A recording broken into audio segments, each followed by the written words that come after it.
दुनिया को खा रहा है चाइना। सोचिए कहाँ चाइना जाए। साबुन की कंपनी है तो पीएचडी ऑन साबुन, पीएचडी ऑन शैम्पू। हमारा एगो शहर बन गया, एगो शहर है जिसमें खाली मोजा बनता है, डेली 5 करोड़ मोजा। खा जाएगा पूरी दुनिया की इकोनॉमी को, खा रहा। उसके यहाँ शहर जो हो गए हैं, कैसे हो गए? एक शहर एक प्रोडक्ट। मार्केट जानते हो कितना बड़ा है? 5 किलोमीटर लंबा। अब सोचो चाइना में पैसा इतना है ना, इंडस्ट्रीज। वहां पर पीएचडी खत्म कर दिया सब्जेक्ट का, वहां पीएचडी ऑन प्रोडक्शन हो गया। मतलब अगर साबुन की कंपनी है तो पीएचडी ऑन साबुन, साबुन पे पीएचडी कर लीजिए। साबुन का साइज क्या होनी चाहिए, मोटाई कितनी होनी चाहिए, क्या वजन होना चाहिए, क्या स्मेल होना चाहिए, उस पर PhD on shampoo, toothbrush, product by product. हमारा एगो शहर बन गया, एगो शहर है जिसमें खाली मोजा बनता है। हर घर में एगो मोजा बनेगा, हर घर में डेली 5 करोड़ मोजा। एक दिन में कितना मोजा? 5 करोड़। तो वो बेचाएगा कहाँ? अफ्रीका फेंक दो, 15 रुपए में एगो मोजा। और भारत का मोजा 50 रुपया, और मोजा 15 रुपया। काहे? एक की जगह बन रहा है, पहुंचा दिया। तो दुनिया को खा रहा है चाइना, समझो। खा जाएगा पूरी दुनिया की इकोनॉमी को, खा रहा है। उसके यहाँ शहर जो हो गए हैं, कैसे हो गए हैं सब? एक प्रोडक्ट, एक शहर एक प्रोडक्शन। वहां एक शहर है, वहां पे फूजान एक शहर है, फूजान। तुम जितना 5 स्टार होटल देखो, उसका चेयर, कालीन, खिड़की, ज्यादातर चांसेस जो चाइना से। फूजान में फर्नीचर मार्केट है। मार्केट जानते हो कितना बड़ा है? 5 किलोमीटर लंबा। मतलब जो मॉल है उसमें, मॉल कितना है? 5 किलोमीटर लंबा। एक एक शहर ही है हॉस्पिटल के लिए, हॉस्पिटल के लिए। वहां बेड कुर्सी सब एकदम सस्ता मिलता है। अब जैसे तौलिया है, 1000 बेड का है ना, तो आपको मान के चलिए 10 गुना तौलिया लगता है। एक मरीज पे 10 तौलिया।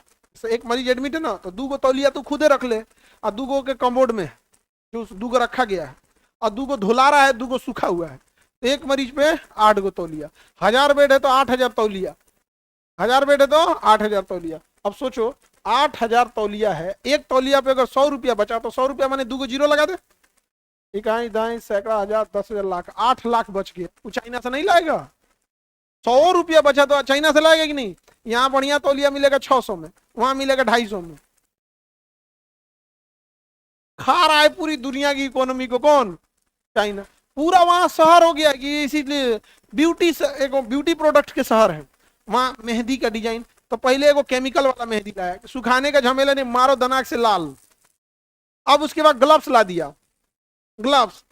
अब ग्लव्स पहनिए और उसमें डिजाइन बना हुआ है, मैंने एक काढ़े का झमेले खत्म। ग्लव्स पहनिए, उसमें डिजाइन बना हुआ है, और उसमें खाली खाली जगह। अब मेहंदी लीजिए, आप पचाक दे मारिए ग्लव्स पे, हो गया। उतार दीजिए, हो गया। चाइना आ गया कि तुम लोग को पता है कि नहीं? भाई झुमकों में एलईडी लगा दिया है। और जैसे मान के चलो तुमको दाहिने मुड़ना है तो इसको दबाओ, दबाने वाला नहीं, मतलब ऐसे जलता है ना। एलईडी आ गया कि नहीं आ गया? एलईडी आ गया। अब तो सारे पूरा टीक टाक के रंग बिरंगा झुम झुम झुम झुम चलता भी था, ट्रांसफार्मर हो जाए तो। सोचिए कहाँ चाइना जा चुका है। आप कल्पना कर रहे हैं कहाँ जा चुका है? चाइना के इंजीनियर्स ने इतना मेहनत किया और पब्लिक के यूज की चीजों को बनाया चाइना ने। वहां पे इतना डेवलपमेंट किया, मतलब समझो वहां के इंजीनियर्स ने पब्लिक के लिए इतना। जैसे अपने यहाँ शीशी में से तेल निकालेगा, अब पक्का 2 बूंद गिरेगा तो कैसे? उंगलिया से कांच के बाल में लगाएगा। उसके यहाँ बोतल बनाया ऐसा कि गिरबे नहीं करेगा, जितना जरूरत है जैसे मोड़ेंगे तो वापस आ जाएगा। डबल लेयर बना दिया, गिरेगा ही नहीं, उसमें सवाल पैदा नहीं। अपने यहाँ आज ले सोच रहा दिख रहा है ना, ले सब चीज में वैसे ही चलता है। तो इंजीनियरिंग मामले में चाइना बहुत आगे चला है।